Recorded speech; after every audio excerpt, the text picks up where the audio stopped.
Bonjour, nous sommes aujourd'hui le 28 juillet 2023.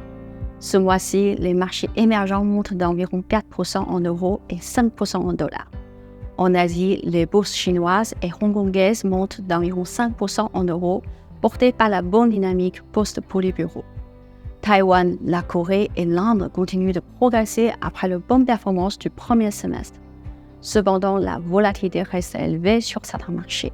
C'est le cas en Chine, mais également en Corée et à Taïwan, où la participation de l'investisseur retail est importante, de 70 à 75% pour Taïwan et de plus de 80% pour la Corée.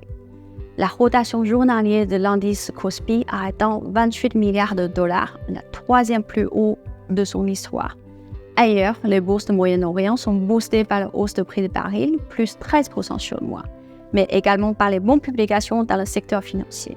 En Amérique latine, les investisseurs sont encouragés par l'amélioration des perspectives économiques, mais aussi par les anticipations d'assouplissement monétaire.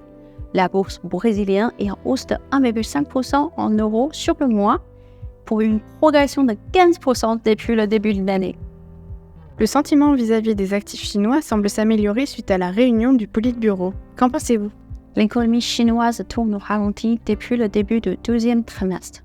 La confiance reste au tapis à cause d'un contexte macro toujours difficile marqué par le chômage des jeunes et la crise de l'immobilier.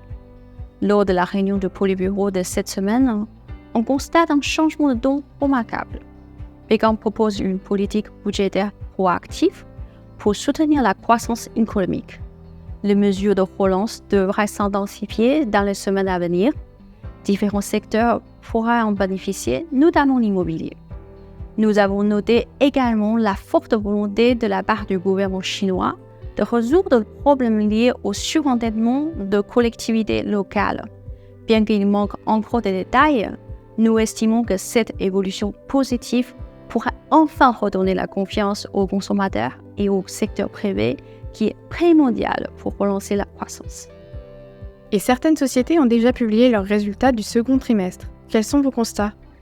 En Inde, les banques ont publié des très bons chiffres portés par une croissance de prêts toujours forte. C'est également le cas des banques indonésiennes et mexicaines. Les industriels indiens profitent du nouveau cycle d'investissement. Les sociétés telles Polycap se préparent à réviser à la hausse leur objectif de croissance. Dans le secteur technologie et semi-conducteurs, TSMC est toujours prudent à cause de stocks encore élevés et une reprise plus longue attendue initialement. Elle anticipe toutefois une baisse de stock dès le 4e trimestre.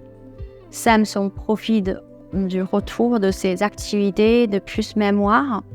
Les stocks de DRAM et LAN ont baissé de 50 voire 60% au 2e trimestre, proche de le niveau normal. En Chine, le secteur Internet salue un meilleur environnement réglementaire et une compétition plus rationnelle. Malgré un contexte économique toujours difficile, les sociétés ne baissent pas de leurs prévisions annuelles pour autant. Suite aux publications de 12e trimestre, nous attendons encore des révisions à la baisse de la croissance bénéficiaire qui devrait marquer le point bas. Comment vous positionnez-vous dans cet environnement ? Nous sommes surpondérés en Chine pour des raisons économiques, réglementaires et géopolitiques. Les actions A et H ont été vendues massivement ces 2 dernières années. Or, aujourd'hui, le contexte est redevenu porteur pour cette classe d'actifs plus chère. Elle est attrayante d'un point de vue tactique. Nous avons également surpondéré la Corée, notamment via nos positionnements en Samsung Electronics et SK Hynix. Cette dernière représente près de 5% de fonds GEM Equity et profite pleinement de la reprise du secteur mémoire. Nous sommes sous-pondérés sur Taïwan du fait de l'absence d'exposition hors secteur technologie.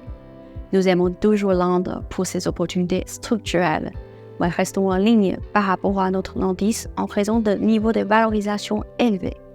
Au Brésil, nous restons attentifs à l'évolution de la politique monétaire et pourrions renforcer notre position si les opportunités se présentent. Nous vous souhaitons un très bel été et vous remercions de votre confiance.